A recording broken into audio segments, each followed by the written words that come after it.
본 방송에서 제공하는 투자 정보는 투자 판단에 대한 조언입니다. 방송에서 제공하는 주식의 가치, 가격 상승 및 가격 하락에 대해서는 방송사에서 보장하지 않습니다. 시청자 여러분 안녕하십니까? 최윤정입니다. 오늘 국내 증시 하락세를 나타내고 있습니다. 코스피 지수는 8거래일 연속 내리면서 현재 2,568포인트 선에서 거래가 되고 있고요. 코스닥은 이보다 더 심한 하락이 나타나고 있는데요. 오후 들어서 낙폭을 키우면서 2.85% 급락세가 나타나고 있습니다. 미국의 4월 소비자 물가지수가 발표가 됐는데 시장의 예상치를 웃돌면서 이렇게 투자 심리를 좀 압박하고 있다 전문가들은 분석을 하고 있습니다.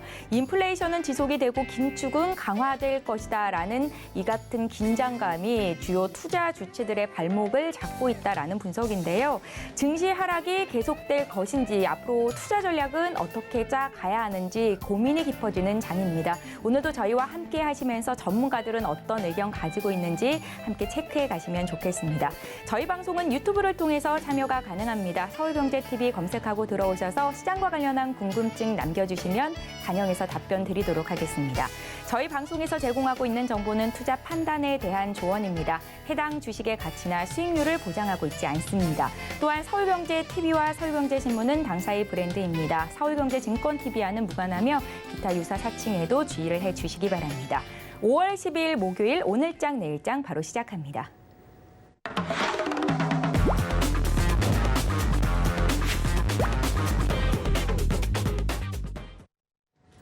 네, 이 시각 보도본부 시간입니다. 오늘은 문다혜 기자와 함께합니다. 어서 오세요. 안녕하세요. 네, 오늘 어떤 헤드라인 들고 오셨을지 화면으로 함께 만나보시죠.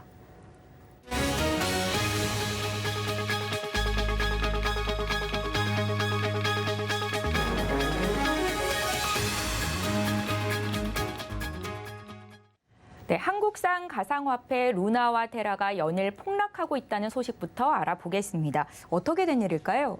네, 한국산 가상화폐 루나와 자매 스테이블 코인 테라가 연일 폭락하면서 전 세계 코인 시장을 뒤흔들고 있습니다.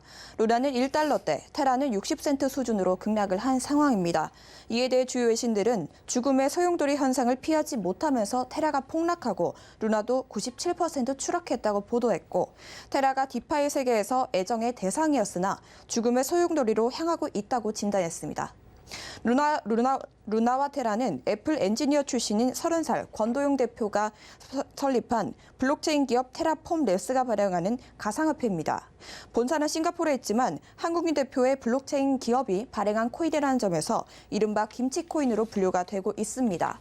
루나는 지난달 119달러까지 치솟으면서 가상화폐 시총 10위권 내에 들었지만 최근 일주일 새에 97% 크게 떨어지면서 32위로 미끄러졌습니다.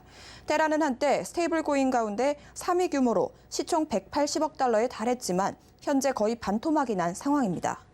금리 인상과 미국 증시 추락이 코인 시장에 찬물을 끼얹은 상황에서 루나와 테라의 특이한 거래 알고리즘은 두 코인에 대한 패닉세를 촉발하고 있습니다. 루나는 디파이 등에 쓰이는 스테이블 코인 테라를 뒷받침하는 용도로 발행된 코인입니다. 테라는 코인 한 개당 가치가 1달러에 연동되도록 설계가 돼 있습니다. 예, 가상화폐 루나와 테라의 폭락은 왜 어떤 방식으로 일어났습니까? 네, 문제는 최근 코인 테라의 급락에서 시작이 됐습니다. 테라의 시세가 1달러 밑으로 떨어지면서 자매 코인인 루나가 급락하고 다시 두 코인의 가격 하락을 촉발하는 악순환인 죽음의 소용돌이 현상에 빠져든 겁니다. 테라는 다른 스테이블 코인과 구별되는 알고리즘을 채택을 했는데요.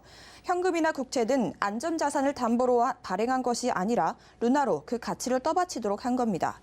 테라의 가격이 떨어지면 투자자는 테라폼 랩스에 테라를 예치하고 그 대신 1달러의 가치를 루나를 받는 차익거래로 최대 20% 이익을 얻도록 했습니다. 이렇게 하면 테라 가격이 떨어지더라도 유통량을 줄여서 가격을 다시 올림으로써 그 가치를 1달러에 다시 맞출 수 있기 때문입니다. 하지만 오로지 투자자들의 신뢰로만 유지되는 이 메커니즘이 최근 작동불능 상태에 빠진 겁니다. 권 대표는 이 사태를 진정시키기 위해 테라를 담보로 15억 달러 구제 금융 조달에 나선 상황입니다. 다만 업계는 권 대표가 테라를 지원하기 위해 만든 비영리 단체 루나 파운데이션 가드가 수십억 달러어치의 비트코인을 보유하고 있다는 점을 우려하고 있습니다. 테라의 유동성 공급을 위해 비트코인을 처분하는 사태로 이어질 수 있다는 겁니다. 루나와 테라의 폭락으로 비트코인 가격은 3만 달러를 넘어 떨어졌습니다.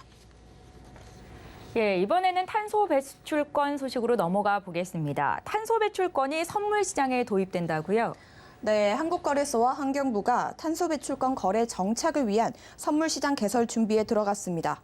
이를 위해 이달 초 배출권 선물 상장과 활성화 방안 연구 용역 입찰을 공고했습니다. 거래소 측은 배출권의 현물 거래는 증가하는 추세지만 실수요자 주도 시장으로 거래 활성화에 한계가 있고 유동성이 부족해서 안정적인 가격 형성에 어렵다면서 정부의 온실가스 감축 정책에 부응하기 위해 배출권 선물 시장 도입을 검토 중이라고 밝혔습니다.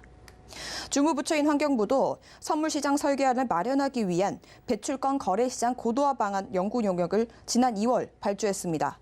한국거래소와 환경부가 배출권 선물시장 준비를 본격화하면서 이르면 내년 시장이 열릴 수 있다는 기대감이 나오고 있습니다. 국내에서 탄소 배출권은 2015년 거래 시작 이후 현물만 거래되고 있는 상황입니다.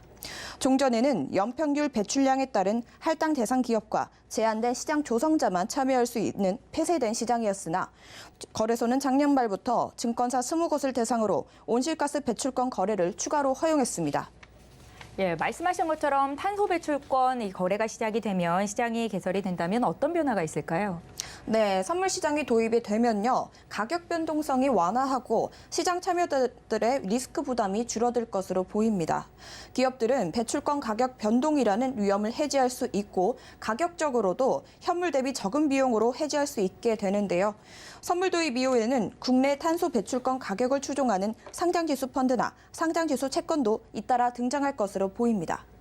유럽 탄소 배출권 ETF의 경우 최근 증시 불안에도 뚜렷한 강세를 보이고 있기 때문입니다. 특히 새 정부에서도 2050 탄소 중립 정책은 그대로 이어지기 때문에 배출권의 희소성은 커질 수밖에 없는 상황이고요. ETF와 ETN의 등장으로 리테일 기반이 넓어지게 되면 우리 배출권 시장의 활성화에도 도움이 될 것으로 보입니다.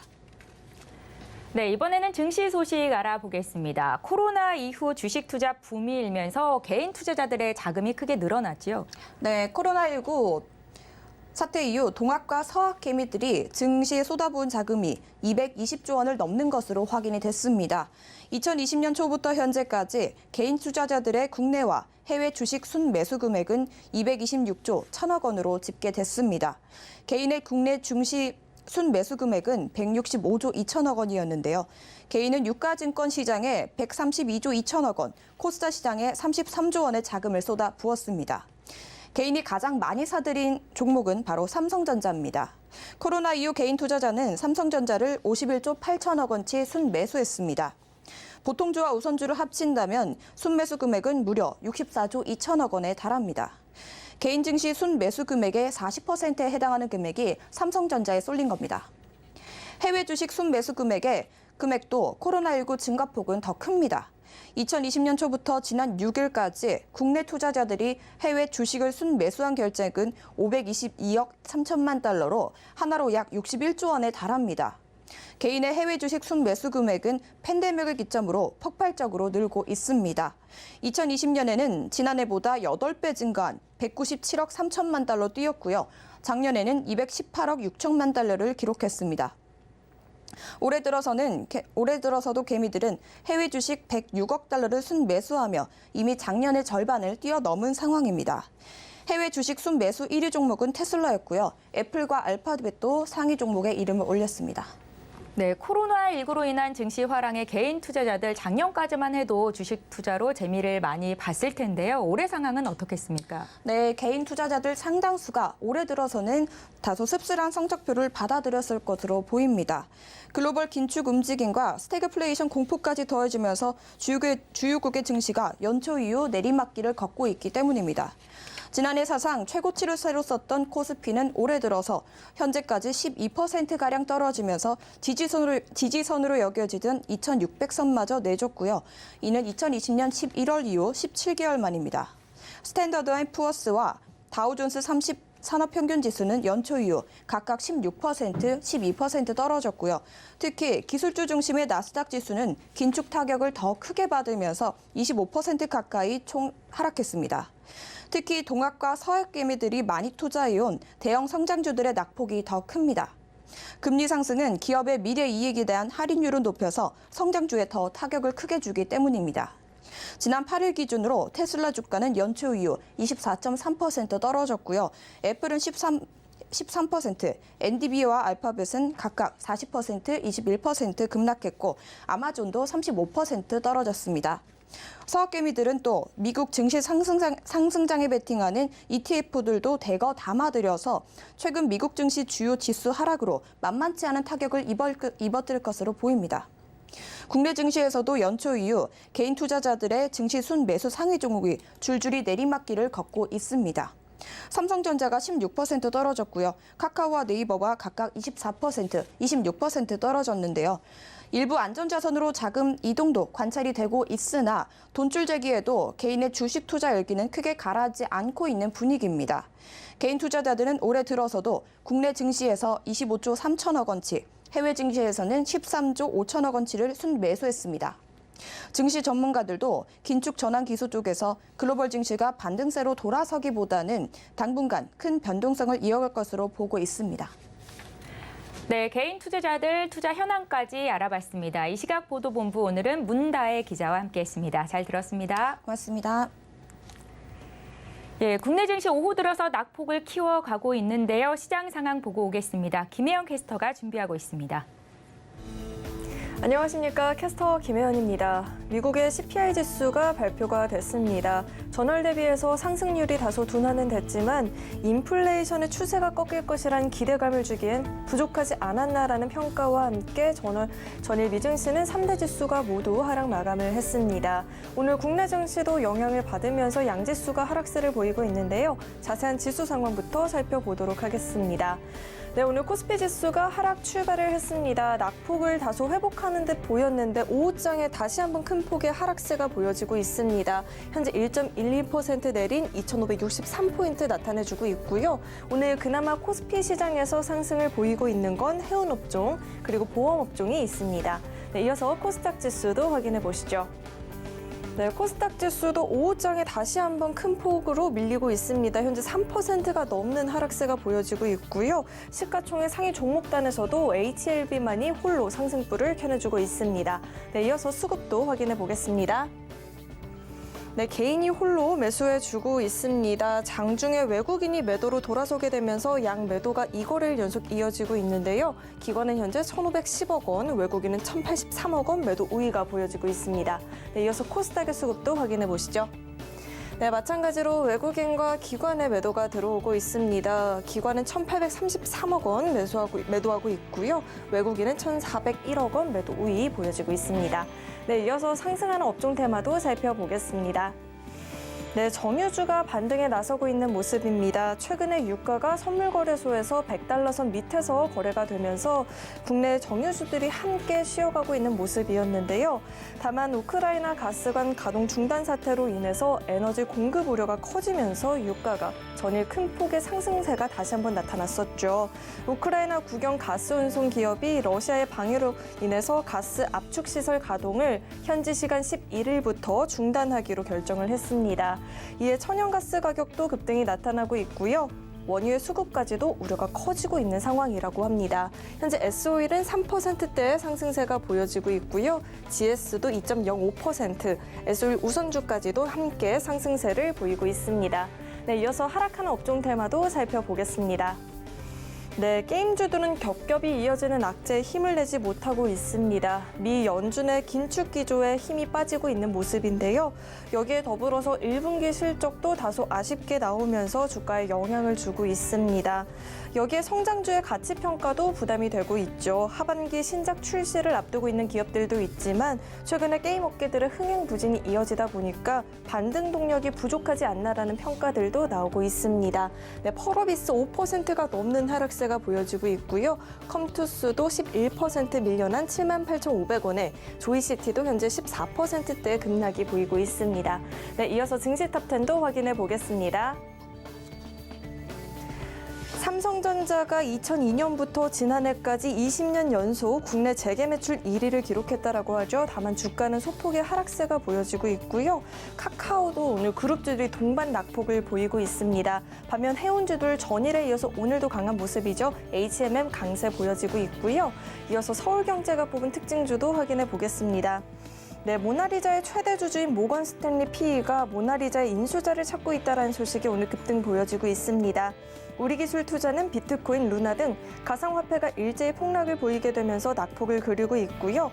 신화콘텍은 장 초반부터 급등이 보이고 있죠. 애플이 내년도부터는 아이폰을 C타입 USB로 통일하겠다라고 이야기하면서 관련 부품을 생산하는 신화콘텍이 오르고 있습니다. 네, 그럼 먼저 카카오부터 살펴보도록 하겠습니다. 네, 카카오 그룹주들이 동반 약세를 보이고 있습니다. 카카오페이와 카카오뱅크는 52주 신저가를 또 새롭게 기록을 했는데요. 미국의 금리 인상으로 인해서 대표적인 성장주로 묶이고 있는 카카오 그룹주들이 힘든 상황이라고 합니다. 현재 4.68% 밀려난 81,400원에서 거래되고 있습니다. 네, 이어서 살펴볼 종목은 조화제약이 있습니다. 네, 장 초반부터 16%가 넘는 급등이 보여지기도 했었죠. 현재는 탄력이 많이 둔화는 됐는데요. 북한에서 처음으로 코로나19 확진자 발생을 인정을 했습니다. 조화제약은 코로나19 상비약을 생산하고 있는데요. 북한의 의약품 지원 사업을 한 경험이 시장에서 부각을 받고 있습니다. 현재 1.15% 오른 3,070원에서 거래되고 있습니다. 네, 마지막으로 살펴볼 종목은 TYM이 있습니다. 네, 우크라이나와 러시아의 갈등으로 조 바이든 미국 대통령이 밀 생산과 수출 증가를 대책으로 내놓게 되면서 농기계 사업을 영위하는 TYM이 오늘 주가 강세를 보이고 있습니다. 현재 5.31% 오른 3,370원에서 거래되고 있습니다. 네, 지금까지 증시 탑10 확인해봤습니다.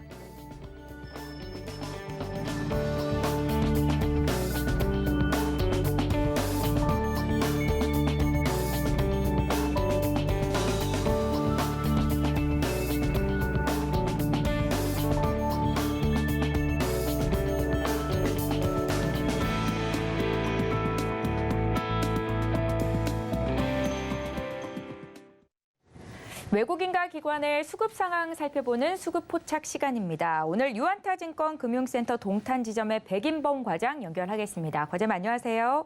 네, 안녕하십니까? 예, 오후 들어서 시장이 좀 악화되고 있다 분위기가 나타나고 있습니다.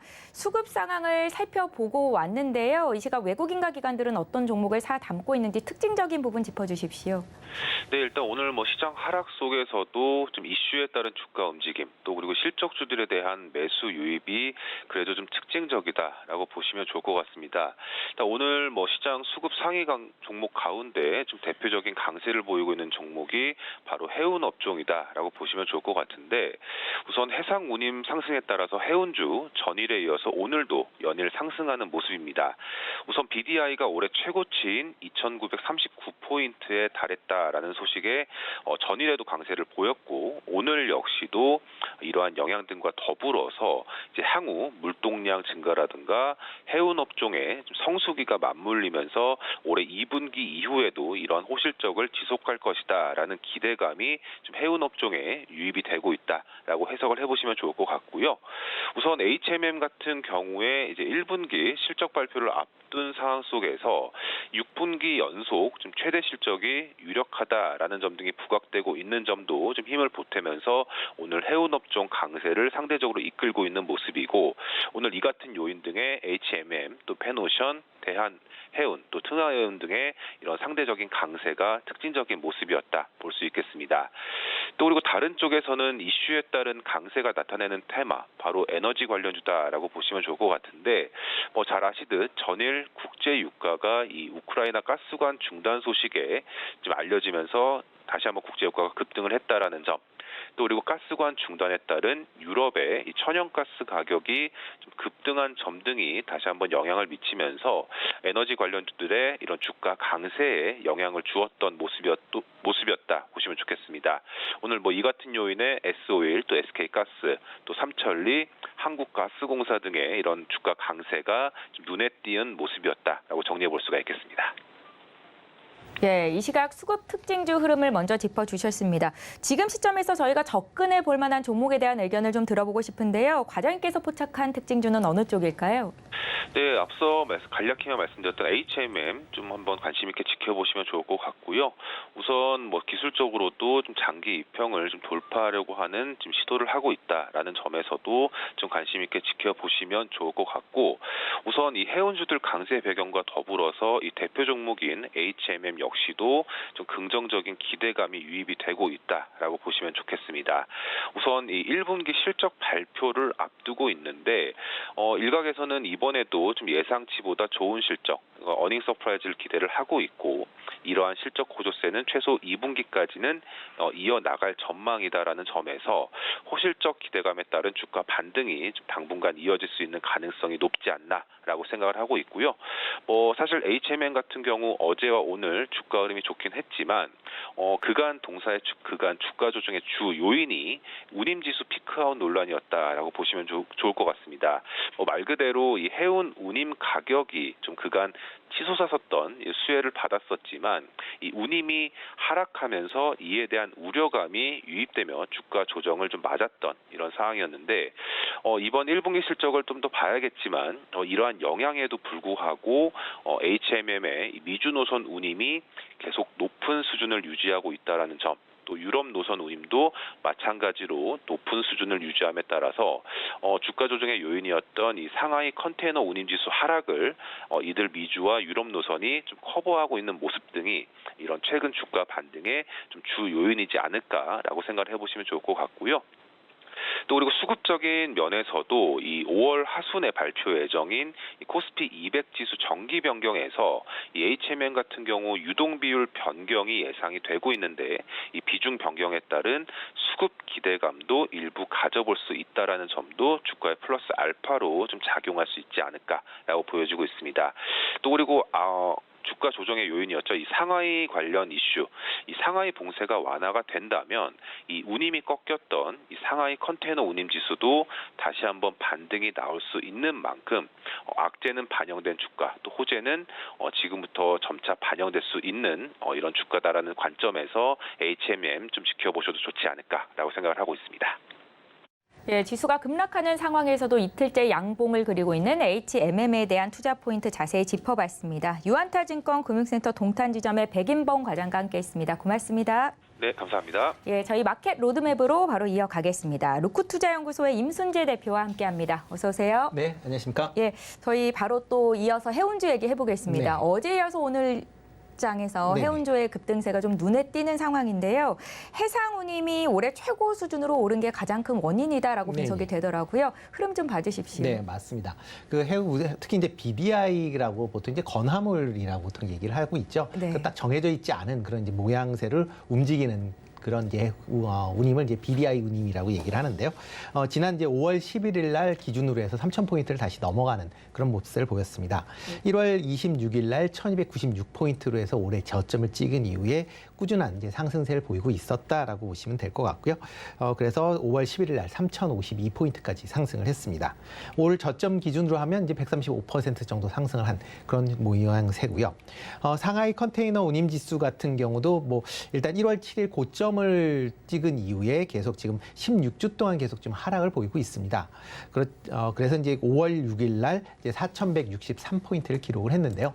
그 전주에 비해서 하락폭이 좀 많이 좀 줄었다라는 겁니다. 그러니까 13포인트 정도 하락을 했는데요. 이게 뭐 지난 1월 7일 날 5,100포인트에서부터 내려올 때 보통 하루 이제 주당 하락하는 폭이 뭐 최소한 이제 100포인트 이상, 뭐 아니면 최소한 50포인트 이상이었다가 13포인트로 그만큼 이제 하락하는 폭이 줄었다라는 게 일단 어떻게 보면 이제 반등의 그런 기미가 보인다라는 게 긍정적인 그런 시그널이었다라고 보시면 될 것 같습니다. 네. 특히 이제 지금 이제 중국 관련된 이제 코로나 봉쇄가 계속 지금 그러니까 이루어지고 있는 그런 상황입니다. 그러다 보니까 해상 물동량이 상당 부분 좀 감소가 됐는데요. 최근 이제 중국 내에서도 코로나 확진자 수가 조금씩 줄어드는 그런 모양새를 보이고 있습니다. 그러다 보면 다시 상해에 관련돼서 뭐 항구가 열린다든가 하게 되면 지금보다 아마 물동량이 다시 증가하게 될 거고요. 그렇게 되면 해상 운임도 다시 상승 반전하지 않을까라는 기대감이 지금 주가에 선반영되고 있다라고 보시면 되겠습니다. 예, 이번에 최고치를 기록한 이 발틱 운임지수 BDI가 네. 이렇게 상승하게 된 배경은 어디에 있을까요? 네, 뭐 일단 그 BDI 지수 같은 게 이제 그 계절적인 영향을 좀 받습니다. 그 가장 높았을 때가 언제냐면 이제 추석 전이 가장 높다라고 보시면 될 것 같고요. 이렇게 이제 높았던 게 겨울 동안 계속 하락을 보이고 있습니다. 이렇게 연말에 이제 높았던 이유는 그러니까 미국이나 유럽 같은 데서 크리스마스나 연말 시즌에 맞춰져서 대규모 이제 프로모션들 이제 판매 행사들이 진행이 되는데요.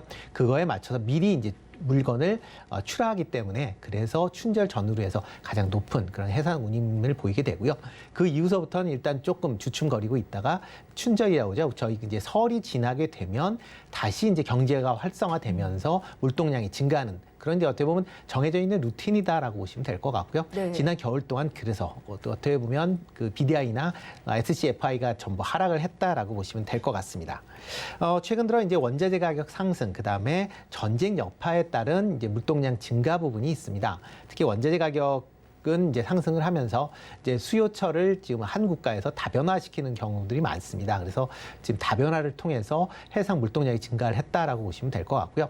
특히 여기에 우크라이나 러시아 전쟁으로 인해서 러시아나 우크라이나에서 들어오는 그런 이제 뭐 석탄이나 아니면 철광석 같은 경우를 지금 러시아가 아닌 뭐 호주나 아니면 인도네시아 같은 쪽에서 지금 다변화하고 있는 그런 모습을 보이고 있습니다.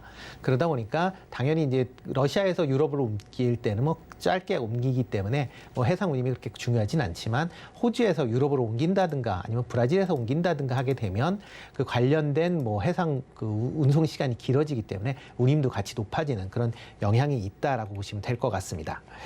그리고 이제 또 하나가 좀 전에 말씀드렸듯이 중국 이제 봉쇄가 이제 좀 완화될 것이라는 기대감이 같이 이런 이제 그 해상 운임 지수를 끌어올리는 그런 요인으로 작용했다라고 보시면 되겠습니다. 예. 오늘 환율 흐름을 좀 보니까 어제 대비해서 13원 70전이나 올라오면서 1288원 선에 거래가 되고 네. 있습니다. 이렇게 환율이 고공행진을 이어가는 것, 해운 관련주에는 호재다라는 분석도 있던데요. 네네. 앞으로 그러면 해운주 성장세에 대해서는 기대감을 좀 더 가져가도 좋을까요? 네, 일단 아직까지는 좀 기대를 하셔도 되지 않을까라는 생각이 들고 있습니다. 뭐 운임 같은 경우도 지금 뭐 조금씩 올라갈 수 있다라고 보시면 될 것 같고요. 이런 운임이 지금 달러화로 결제가 되고 있다라고 그런 겁니다. 뭐 국내에서 뭐 대여 기업들이 있어서 뭐 물량을 뭐 내출하를 하는 그런 뭐 모습도 있긴 하지만 기본적으로 글로벌로 항구와 항만을 움직이는 그런 배들이기 때문에 대부분 달러로 결제가 된다라고 보시면 될 것 같고요. 이렇게 원화가 약세가 된다라고 하게 되면 달러화가 원화로 환전이 될 때 그만큼 환차익이 커질 수밖에 없는 그런 상황입니다. 그렇기 때문에 해상 운임이 올라가고 그거에 원화로 환전할 때 또 환차익이 발생을 해서 아마 수익은 좀 더 예상했던 것보다 좀 많게 나올 수 있을 개연성은 뭐 충분히 있다라고 보시면 될 것 같고요. 네. 이런 이제 해운사의 실적은 올해 내내 좀 이어질 걸로 예상이 되고 있습니다. 해운 운임도 그렇게 낮아질 걸로 예상되고 있지 않은 상황이고요. 그리고 원화 같은 경우도 올 연말까지 1,200원대는 계속 유지할 걸로 지금 많은 뭐 시장 전문가들이 예측을 하고 있는 그런 상황입니다. 그러다 보면 달러가 운임의 원화까지 이런 뭐 두 개의 겹 호재로 인해서 수익성 측면에서 보면 호조세가 이어질 걸로 그렇게 예상을 하고 있습니다. 예. 그런가 하면 어제 오전에 이 조승환 해양수산부 장관이 해운업을 선박 중심의 고부가 가치 산업으로 육성하겠다라고 밝힌 바 있습니다. 올해 관련 섹터에도 훈풍이 불어올 거다라고 예상을 많이 하던데요. 네. 저희 좀 종목별로 전망 부탁드릴까요? 네. 일단 뭐 해운업 자체가 뭐 저희가 많이 생각하는 게 진짜 단순하게 해운 관련 회사들만 많이 생각을 하고 있습니다. 네. 근데 해운 관련된다라고 하게 되면 단순히 해운 회사뿐만 아니라 뭐 항만 관련된 회사도 있고요. 또 그다음에 해양 관련된 인프라를 뭐 선박들 간의 뭐 교통이나 그러니까 통신이나 아니면 주변 관련된 뭐 여러 가지 이제 뭐 등대나 뭐 이런 걸 관리하는 또 그런 통제 시스템도 있어야 되는 거거든요. 그것뿐만 아니라 또 그거와 관련된 뭐 여러 가지 이제 인프라들이 뭐 인력이나 아니면 그와 관련된 뭐 금융이나 이런 것도 다 포함이 된다라고 보시면 될 것 같습니다. 이와 관련돼서 일단 어저께 이제 그 취임한 이제 신임 이제 그 해양수산부 장관이 그와 관련돼서 얘기를 했다라고 보시면 더 맞지 않을까라는 생각이 들고요. 그렇기 때문에 이동수단의 선박에서 해상 관련된 전반적인 부분으로 확장되는 그런 이제 그 계획을 앞으로 하겠다라고 포부를 밝혔다라고 보시면 되겠습니다. 대표적으로 이제 항만 스마트화를 추진하겠다라는 겁니다. 뭐 일단 항만의 최첨단화 관련된 자동화 시스템을 구축을 하고 스마트 물류 센터 같은 경우도 뭐 일단 항만에 만들겠다라고 얘기를 하는 거고요. 그다음에 해운 관련돼서 금융이나 그다음에 인력 관련된 인프라도 확충을 하겠다라고 얘기를 했습니다. 그리고 또 하나 이제 시장에서 관심 있게 보셔야 될 게 이제 미래 선박에 대한 개발을 좀 지원을 하겠다라는 겁니다. 특히 이제 산소 배출량을 줄이는 그런 이제 선박 개발에 아마 그 힘을 쓰지 않을까라는 생각이 들고요. 네. 특히 이제 국내에서 강점을 갖고 있는 LNG 추진선이나 그다음에 최근에 이제 연구가 활발하게 진행되고 있는 수소 연료 전지를 통한 이제 이동 선박에 대한 투자도 좀 더 확대되지 않을까라는 기대를 좀 해보고 있습니다. 이와 더불어 자율주행 선박에 대한 부분도 뭐 조금 관심 있게 보시면 좋을 것 같고요. 그리고 기타 항만과 관련된 인프라 확충도 뭐 필요한 그런 중요 점검 사항이기 때문에 그런 점도 같이 관심 있게 보시면 어떨까 싶습니다. 만약 이렇게 이제 그 항만에 대한 인프라를 확장시킨다라고 하게 되면 기존에 이제 항만에 관련된 그런 기업 현재 항만을 운영하는 회사에 조금 관심을 가지시는 게 어떨까 싶습니다. 뭐 기본적으로 그 부두 자체는 이제 국가에서 대부분 만들고는 있지만 그 해당 운영은 민간에서 운영을 하고 있고요. 뭐 상장 회사 중에서도 이렇게 그러니까 항만을 운영하는 회사들이 제법 있습니다. 특히 육상이나 해운 운송을 하는 그런 업체들이 대부분 항만 운영도 같이 하고 있으니까 그런 회사들에 조금 관심 있게 보시면 어떨까 싶고요. 그 중에서 조금 관심 있게 보는 건 인터지스라는 그런 회사입니다. 항만 하역 및 종합 물류 회사를 이제 하고 있고요. 부산이나 인천, 포항, 당진의 항만 보도를 운영, 하역 작업을 같이 진행을 하고 있는 그런 회사입니다. 네. 최근 들어 이제 물류 서비스 강화를 통해서 IoT 플랫폼을 도입을 하고 그다음에 이제 스마트화를 진행을 하겠다라고 얘기를 하고 있습니다. 그러니까 어떻게 보면 정부가 얘기하고 있는 거와 비슷한 그런 이제 흐름을 맞춰갈 수 있다라고 보여질 것 같고요. 뭐 이와 더불어 이제 국내 이제 물동량, 그러니까 수출입 물동량이 증가하면서 작년에 뭐 하역 물량이 증가하면서 실적도 상당 부분 개선되는 측면이 있었습니다. 아마 올해도 관련된 실적 개선은 좀 더 이어지지 않을까라는 생각이 들고 있고요. 최근 들어 이제 부산 감천 7부두에 이제 상옥 창고를 이제 신설을 해서 아마 관련된 매출이 올해부터 본격적으로 이제 있을 걸로 예상이 되니까요. 그런 점도 한번 관심 있게 보시면 어떨까 싶습니다. 예, 대표님 관련 탑픽 종목으로는 인터지스를 꼽으셨으니까 네. 함께 매수 고려하시는 분들은 참고를 하셨으면 좋겠고요. 저희 이제 한 가지만 더 살펴볼게요. 네. 해운 산업에 미국의 규제가 복병으로 작용할 것이다라는 우려감도 있더라고요.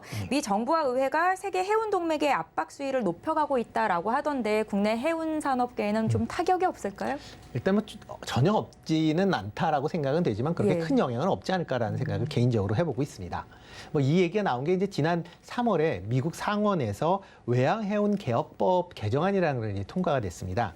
내용은 이제 뭐 해운 회사들의 이제 운임이 너무 높게 이제 최근에 이제 형성이 되기 때문에 그걸 조금 낮춘다는 그런 계획 내에서 이제 진행이 되는 그런 내용이다라고 보시면 될 것 같고요. 특히 이제 해상 운임에 대해서 낮추는 부분, 그 다음에 미국 내에 미국 제품을 수출을 할 때 이제 부당하게 선적을 이제 거부할 수 있는 것을 제한하는 그런 이제 내용이 주 내용이다라고 보시면 될 것 같습니다. 일단 미국 같은 경우에 법률이 통과된다 하려면 상원뿐만 아니라 하원도 같이 통과를 해야 되는 그런 상황인데 아직까지는 하원에서는 계류돼 있는 상황이어서 언제 이게 통과될지 여부는 조금 불투명한 그런 상황입니다. 네. 다만 이제 이렇게 법안이 이제 나왔다라는 것 자체는 일단 해운사 입장에서 보면 상당히 이제 부담을 가질 수밖에 없는 그런 상황이고요. 그렇기 때문에 아마 그 해운사들의 해운 운임은 조금 낮춰질 걸로 그렇게 예상이 되고 있습니다. 그렇지만 이제 지금 글로벌 이제 해운사를 본다라고 하게 되면 이제 몇몇 개 얼라이언스로 지금 과점화되어 있는 그런 상황이다라고 보시면 되겠습니다. 이렇게 이제 과점화가 됐다라는 거는 서로 간의 경쟁이 그렇게 아주 심화되지는 않다라고 보시면 될 것 같고요. 그 각 얼라이언스마다 적정 운임 수준을 맞춰가면서 그 내에서 아마 경쟁을 할 걸로 그렇게 예상이 되고 있습니다.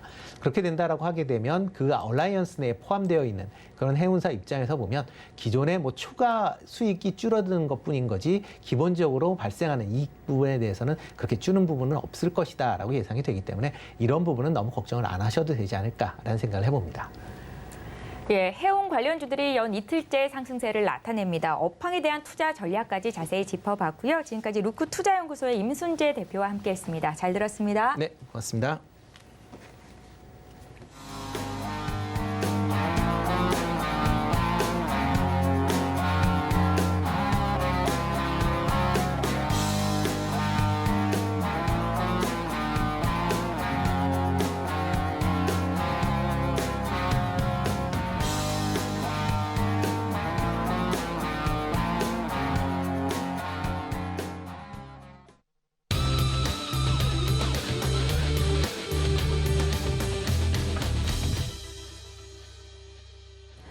마켓 리더들과 함께 시장의 핵심 이슈 짚어봅니다. 이슈 칼럼 시간이고요. 오늘 미중 산업경제연구소 조용찬 소장과 함께하겠습니다. 소장님 안녕하세요.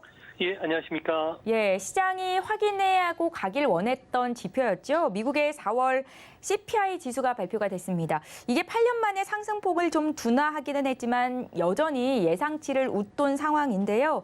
인플레이션 우려가 지속될 것이다 이렇게 보고 계신지 먼저 의견 여쭤볼게요. 네, 미국의 4월 그 소비자 물가 지수는 8.3%나 상승을 했는데요. 시장이 예상했던 8.21%를 웃돌았다는 겁니다.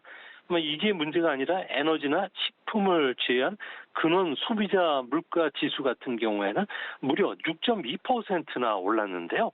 품목별로 보면요, 주택이나 식품, 항공료, 신차와 같이 다양한 그 품목에서 가격 오름세가 지속이 되고 있다는 겁니다. 시장이 더 놀란 것은 미국 가계가 곧 높은 인플레이션을 감당할 수 없게 되면은 마이너스 성장이라는 더블딥에 빠지게 되고요. 이렇게 되면은 11월 미국 중간 선거를 앞두고서 민주당이 참패할 것으로 예상이 되기 때문에 연준 같은 경우에도 신속한 금리 인상에 나서야 된다는 겁니다. 특히 그 6월달, 7월달에 이어서 9월달에도 0.5%포인트의 빅스텝을 밟을 가능성이 높아졌는 건데요. 이렇게 되니까 아무래도 하이테크 비중이 높은 종목을 중심으로 해서는 지수가 좀 하락하는 것이고요. 특히 그 원달러 환율과 관련된 근본적인 양국의 국제 수익률 차가 벌어지니까 아무래도 오늘 원달러가 장중 1,280원을 돌파하기도 했습니다. 아무래도 외국인들 같은 경우에는 원화 환율에 민감할 수밖에 없기 때문에 오늘까지 5일 연속 외국인들의 매도세가 지속되는 것으로 보여집니다. 예, 에너지와 식품을 제외한 근원 물가 지수가 6.2%나 올랐던 게 가장 큰 원인이었다라는 분석이셨습니다. 예상대로 5월 FOMC는 0.5%의 금리 인상과 양적 긴축을 결정했습니다. 또 파월 의장이 0.75% 자이언트 스텝의 금리 인상은 없을 것이다라고 부정적인 견해를 내비침에도 불구하고 시장이 굉장히 불안해하고 있는데요. 이렇게 시장이 불안해하고 있는 이유는 어디에 있을까요? 네, FOMC 회의 이후에 계속적으로 큰 폭의 그 증시에 출렁거림이 있는데요. 아무래도 전 세계 자산 운용사들 같은 경우에는 자동 거래 시스템을 채용하다 보니까 물가 상승 압력 그리고 장단기 금리의 급속한 변화에는 아무래도 자동적으로 거래를 하게 되기 때문에 위험 자산을 급속히 줄이고 있기 때문에 그렇습니다. 특히 파월 같은 경우에는 인플레이션 억제를 정책 최우선이라고 강조를 한 부분이 있는데요. 역사적인 물가 상승에 대해서 연준 같은 경우에는 정책 스탠스가 경기가 냉각되더라도 물가 안정을 위해서는 금리 인상을 가속하겠다는 각오인데요. 이를 다시 바꿔서 말하면 올해 말까지 정책 금리를 중립금리죠. 2.25%에서 2.5% 수준이 되는데 눈 딱 감고 이 수준까지 끌어올리겠다는 겁니다. 문제는 정책 금리가 단기간에 1%에서 2.5% 별거 아니라고 생각하시지만 상승폭만 하더라도 1.5%고요. 상승률은 무려 150%나 됩니다. 아무래도 금융시장에 충격을 줄 수밖에 없다는 점에서 당분간 위험자산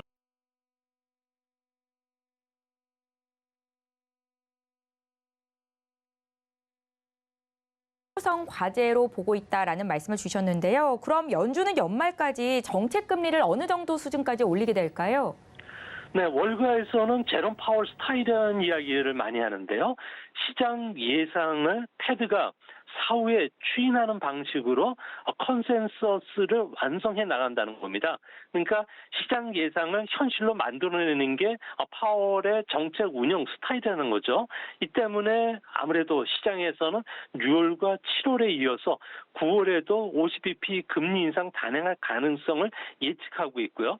11월과 12월에는 아무래도 중간 선거가 있기 때문에 25bp씩 이제 베이비 스텝으로 돌아가지만 연말까지 FF 금리 상당 같은 경우에는 3%까지 높아지지 않을까 좀 우려를 하고 있는 상황입니다.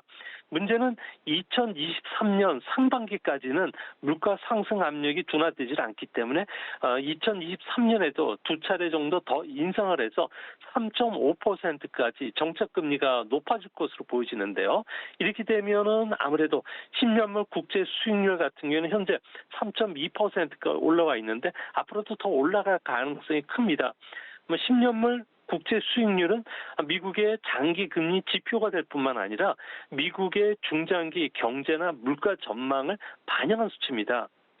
현 시점에서 채권 시장은 금리 상단 3.5%까지 도달할 것으로 보고 있다는 측면에서 앞으로 점도표 같이 한 달, 두 달 전의 지표들 같은 경우에는 거의 진부화되는 흐름을 보여주고 있다는 점에서 앞으로 새로운 변수에 의해서 주식시장뿐만 아니라 금융시장의 채권 시장의 움직임도 상당히 민감하다는 점에서 앞으로 위험자산과 관련해서는 좀 민감하게 반응할 가능성이 높지 않나 보여집니다.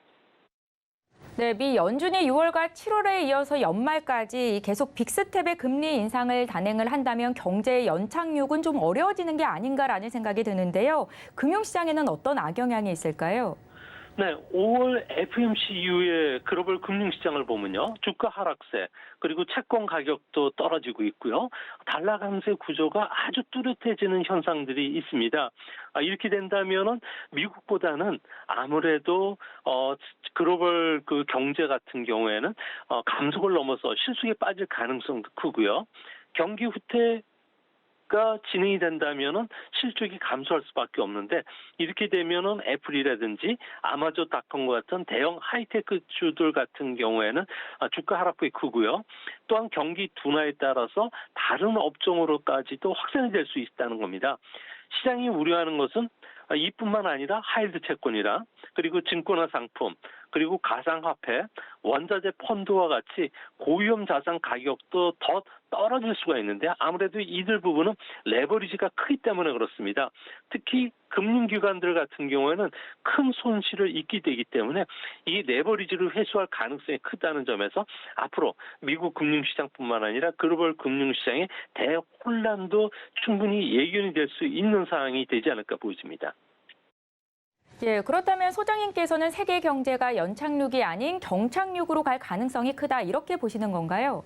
네, 현재 상황에서는 연준이 경기를 배려를 충분히 해주고 있다는 인식을 시장에 심어준다든지 그리고 고물가 대책과 관련된 일본의 경직된 정책 자세를 풀어줘야지만 주시장이 좀 안정이 되고 소프트 랜딩이 가능한데 현재 정책 금리를 올해 말까지 중립금리 수준까지 급속하게 끌어올린다는 것은 아무래도 이제 달러 독주 체제가 점점 강해질 수밖에 없고 그러면 신흥국으로부터 선진국으로의 자금이 다시 재역류하는 현상이 일어난다는 겁니다. 이렇게 되면 제로나 코로나 정책으로 해서 가장 큰 타격을 받고 있는 중국이 위험해지고요. 미국과 중국 경제 의존도가 높은 우리나라 같은 경우에는 리세션에 빠질 가능성이 크다고 합니다. 이 때문에 국제투자은행들 같은 경우에는 우리 시장에서도 자금을 빼고 중국 시장에서도 급속히 자금을 빼는 현상들이 일어나게 되는데요. 이제 앞으로 환율 시장의 리스크 회피 움직임이 계속 진행이 된다는 점에서 금융시장은 아무래도 하드 랜딩과 관련된 논란들이 앞으로도 계속 진행이 될 것으로 보여집니다. 예, 5월 FOMC 회의 뒤 미 연준 의장은 기자회견에서 새롭게 이 중국 리스크를 추가해서 인플레이션을 바라보고 있다라고 언급한 바 있습니다. 중국의 도시 봉쇄에 따른 공급망 훼손이 얼마나 심각하길래 이렇게 새로운 인플레이션 리스크로 추가한 건지 여기에 대한 의견 좀 여쭤볼게요. 네, 4월 달 중국의 수출 같은 경우에는 3.9%에 그쳤는데요. 3월 달이 무려 15%에 가까웠다는 점을 비교해 보면 도시 봉쇄로 인한 이동 제한이 물류 대란을 일으킨 것을 알 수가 있습니다. 현재 상하이 같은 경우뿐만 아니라 20개 도시에 1억 6,500만 명이 지금 봉쇄가 돼 있는데요. 생산과 소비는 물론이고 물류 이동도 차질을 빚고 있습니다. 특히 글로벌 기업의 생산 공장이 밀집되어 있는 연안 도시들 같은 경우에는 경제 기능이 절반 이하로 지금 떨어져 있는 상태인데요. 당장 상하이항 같은 경우에는 평상시 260척 정도가 항만에 부두에 접안하기 위해서 대기했는데 지금은 500척이 넘을 정도로 항구 기능이 지금 마비가 되어 있는 상태입니다.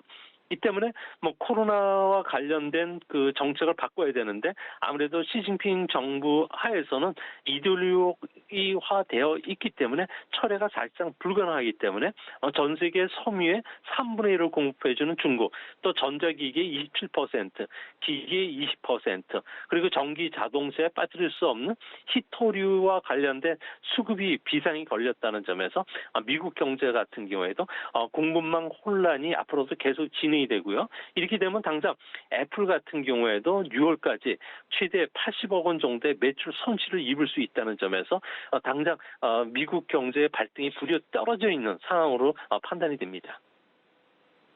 예, 말씀을 들어보면 중국 리스크가 지금 굉장히 심각한 상황으로 보이는데요. 우리 기업들에는 피해가 없을까요?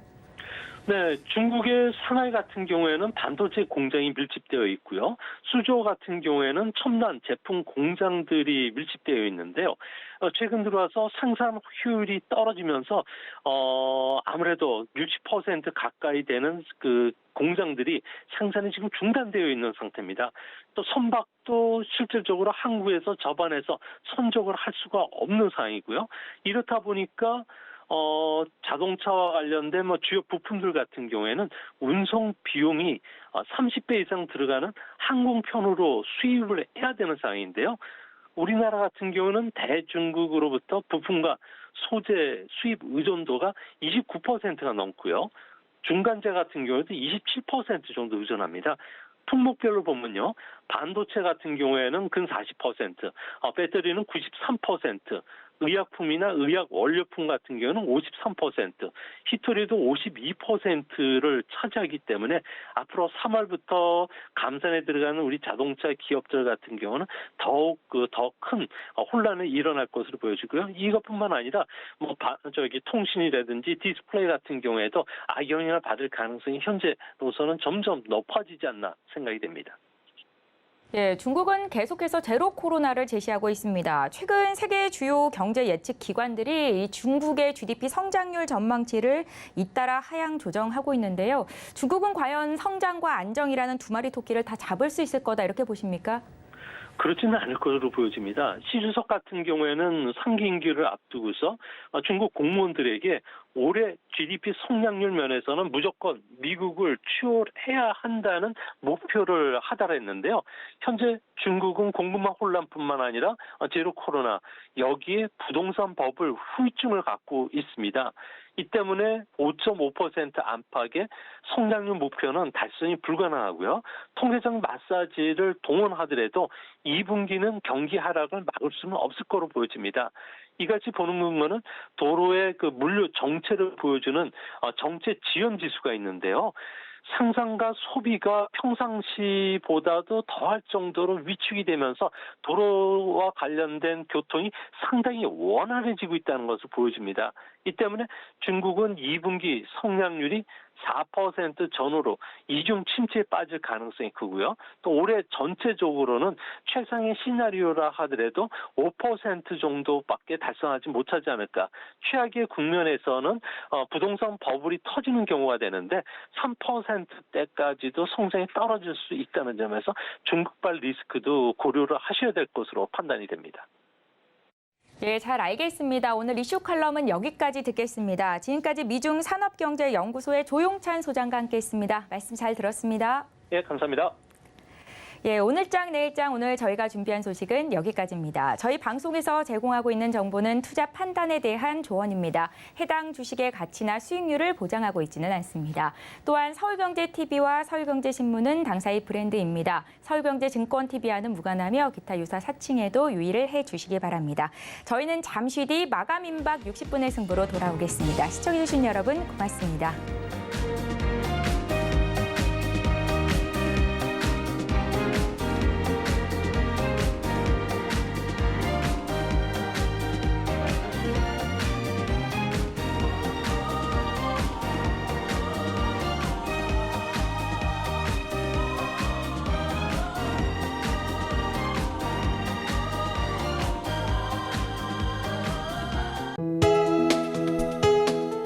본 방송에서 제공하는 투자 정보는 투자 판단에 대한 조언입니다.